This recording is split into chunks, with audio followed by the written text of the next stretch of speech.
Well, this is Dandy for the Atari 8-bit computers. This is probably the first real-time dungeon crawler that's ever been on a home computer. Now, real-time is in gigantic air quotes for reasons you'll see soon.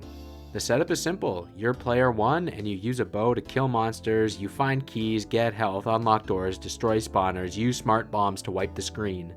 Your ultimate goal is to seek out the D and get to the next level.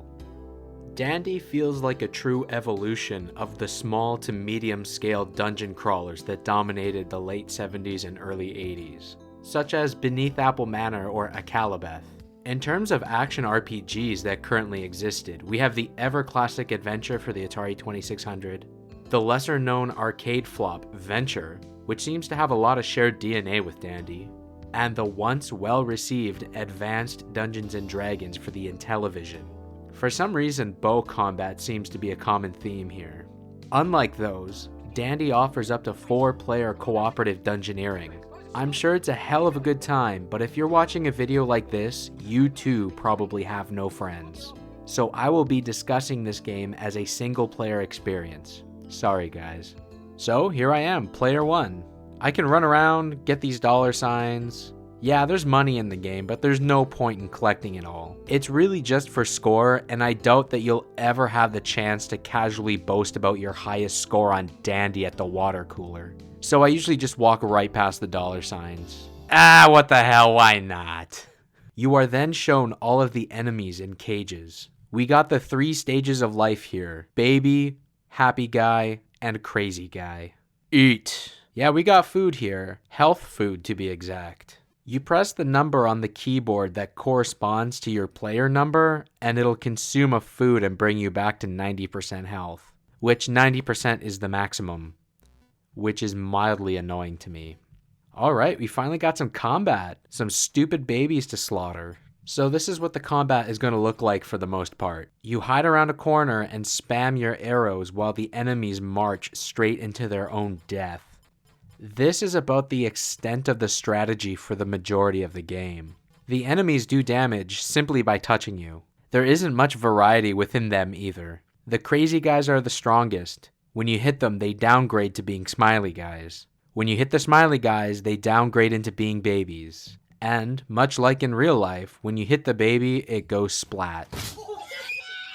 You now know everything about the Dandy enemies.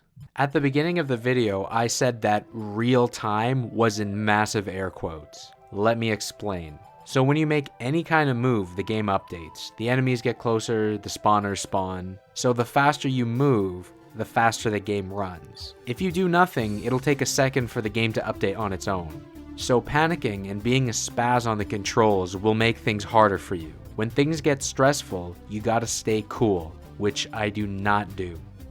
We have these smart bombs, which can be used by pressing shift and the number of your character. It just instantly clears the screen of enemies. Boom! You bastards! Okay. Needing to use the keyboard for a controller-based game adds some challenge, and I assume it would make things interesting with 4 players shoulder to shoulder. Okay, the difficulty. This game was made to be played with multiple people. The balance is downright unfair on your own. Play on trivial difficulty for a medium spicy challenge. Shooting these hearts will resurrect a dead teammate, meaning that if you don't have someone to shoot a heart for you, you need to restart the level on every death. Enemies do damage fast, and it's clear that the game was balanced with resurrections in mind. Overall, Dandy's gameplay is inoffensive. It doesn't quite touch the arcade greats, but it also isn't Atari slop either. It's fast, responsive, and mindless in its own way. Other real-time Atari 8-bit games such as Miner 2049er or Star Raiders are equally stiff and unfun in their own ways. For mindless meat-grinding action in 1983, this isn't awful design. According to the internet, many of the levels were made by a dude called Joel Gluck. He's moderately well known in the retro Atari scene. I've watched interviews with him, and the subject of Dandy's levels never came up in much depth. However, the lead developer, John Palovich, recalls Gluck coming up with unique ideas in interviews. Now, I am so obsessed with scraping through interviews and getting to the bottom of this whole thing because the levels in Dandy are so amazing that they need to be taught in schools.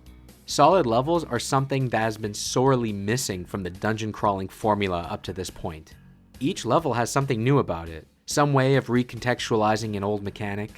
Level 1 introduces the enemies gradually, shows you a locked door, and makes you go on a side quest to get a key, where you get your first glimpse at a spawner, and then it ends with this perfect situation to use a bomb.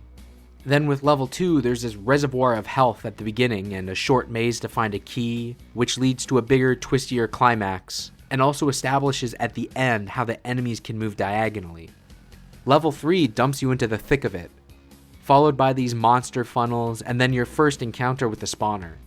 You got the first one in a straightforward hallway, the second one in a wider hallway, and then a medium spawner in an open room, and finishes with a climactic battle with 2 difficult spawners.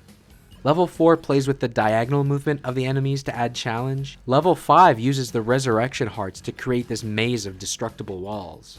Just so many cool ideas packed into the first half of this game. This basic set of mechanics are toyed with in every possible way.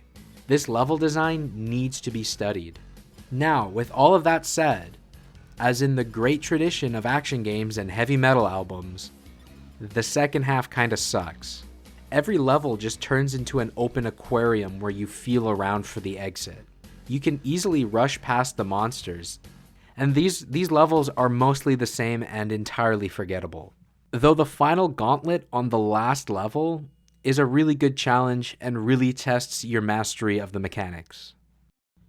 So that was my Dandy video. I greatly appreciate you all watching. If you like this one, please check out one of my other videos. I'm particularly proud of my Donkey Kong level analysis video, so I don't know, maybe check that out. You are all beautiful, and I love you.